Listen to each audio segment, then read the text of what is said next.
I want to ask you, what do you think we can expect from these new round of hearings? So I think what we can probably expect is the unexpected, Julie. I mean, we are talking about President Trump.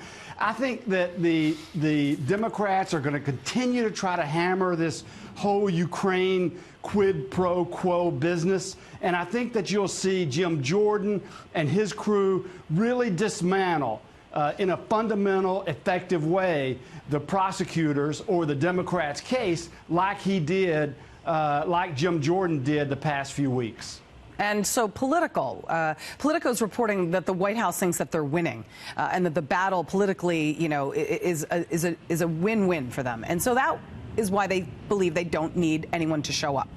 Do you believe that the president should send his counsel to defend him, or do you think he can rely on his GOP allies, such as the committee members Gates, Jordan, Collins, Ratcliffe, to defend him on getting the job done?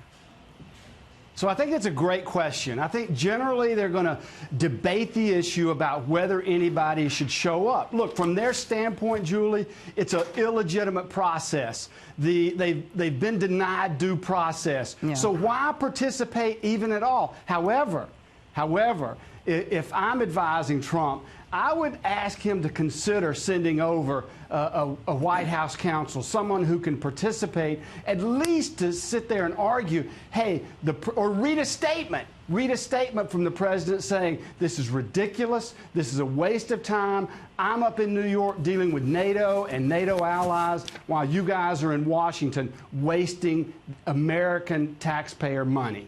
I want to talk about the resolution because it states that, should the Trump administration refuse to cooperate in proceedings such as they have denied witnesses, which it has done, Nadler can apparently deny specific requests by the president or his counsel to call or question witnesses. Can Democrats prove that there are constitutional grounds for impeachment with or without the president or his lawyer present at these hearings? Well, the problem with this argument, and I understand it. I understand what they're saying. Hey, you were given a chance to produce documents, to produce witnesses, and you didn't. But look, almost each and every time they've gone to court, they've asked for a court intervention.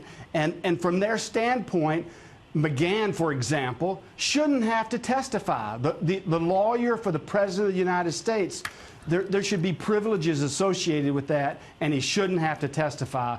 And look, I still think, despite the district court's opinion a couple of days ago, I still think that argument is going to be sustained on appeal. Okay, but you have to admit this hearing by the judicial hearing, it is a sign that House Democrats are moving forward with impeachment proceedings against the president. The question is, what is the actual likelihood of a bipartisan impeachment? So I don't think we're going to get a bipartisan impeachment. I think you're going to have some, frankly, some middle-of-the-road conservative Democrats are going to fall to the wayside. I do still think on balance, probably, Julie, you're going to get an impeachment resolution passed in the House of Representatives. But remember this, one important thing. There has never, ever in the history of our country been a conviction on impeaching a president. Clinton, not guilty. Andrew Johnson, after the Civil War, not guilty. I don't expect you're going to get anything different here with President Trump. Okay, I need your response to Kevin Corke's report just now, which is being widespread reported on the, on several different publications. Giuliani reportedly was in talks to be paid by Ukraine's top prosecutor as they together sought to get damaging info on the Democrats, particularly on Joe Biden. What do you make of that? How does that affect this hearing? How does this affect the president's relationship with Giuliani? So, if it's true, and that's a big if, if it's true, I don't like it. Look, as a former prosecutor, as a former U.S. attorney, just like Mayor Giuliani was, I don't like it, being paid to go over there and to dig up dirt on your people who are your opposition. And I think that's probably why, Julie, we've seen less and less of Giuliani on TV defending the president. I think it's going to be a huge part of the judiciary hearings And I certainly think the news is going to follow it to its logical end. The report is said that Giuliani partners would receive $300,000 from the Ukrainian Ministry of Justice for help locating the supposedly stolen assets, meaning a draft agreement, to get dirt on the Democrats. The president has been questioned as to whether or not, his personal counsel, Rudy Giuliani, should have had any hand, really, in this whole Ukraine conversation with the Ukrainian president. If this turns out to be true, what does the president do about Giuliani? Because will this information hurt him? And is it time to maybe perhaps distance himself from his counsel? I think it is. Frankly, I think it is.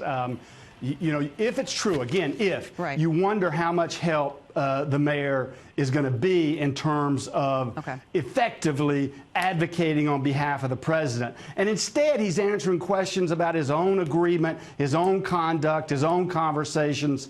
And frankly, that's not where the president needs to be right now. He needs to continue to hammer his basic points that he's been making and arguing that impeachment is a waste of time and that they need to move on and do the country's business. All right, I want to move on now to next week's hearings because it's going to coincide with the release of the long-awaited Justice Department Inspector General's report on alleged FISA abuses. It's going to reveal a former FBI lawyer altered a surveillance document on former Trump campaign advisor Carter Page. The House Judiciary Committee hearings are going to coincide with the release of this. What do you expect to come out of this? So I think the news next week, Julie, is going to be big, big, a little bit big. of a busy news week. What else is new? Shocker. Roll up your sleeves because we're going to be working overtime. Listen, this is going to be big. I think when Horowitz, and I know Mike's a tough, hard-nosed prosecutor. We worked together during the last few years of the Clinton administration. I don't think he's going to come out and just say, well, a couple of minor mistakes. I think he's going to come out and he's going to hit hard. I think there's going to be indictments that follow as a result of this in terms of the former deputy director of the FBI, pretty significant, Andrew McCabe, as well as the lawyer and maybe others who were involved in some of the shenanigans that were going on at the highest levels of the FBI. So do you think this report could be a game changer? I mean, is it going to allow Trump to shift the focus from impeachment and claim that he was unfairly targeted, or is this going to add to the Democrats' pile-on? I think it is going to be significant in the sense of that's what the focus is going to be on. To be honest with you, if the judiciary hearings on impeachment are as, frankly, boring and as lifeless as they were in front of Adam Schiff and his committee, then I think this is what the American people are going to concentrate on. Listen, people understand the idea that an FBI agent or an FBI lawyer were engaged in lying, cheating, and stealing. That I can understand. This whole Ukraine business, I don't think it's gotten traction, to be honest with you, except for committed Democrats. All right. Guy Lewis, great to have you on. As always, thank you very much. Happy Thanksgiving to you. Likewise.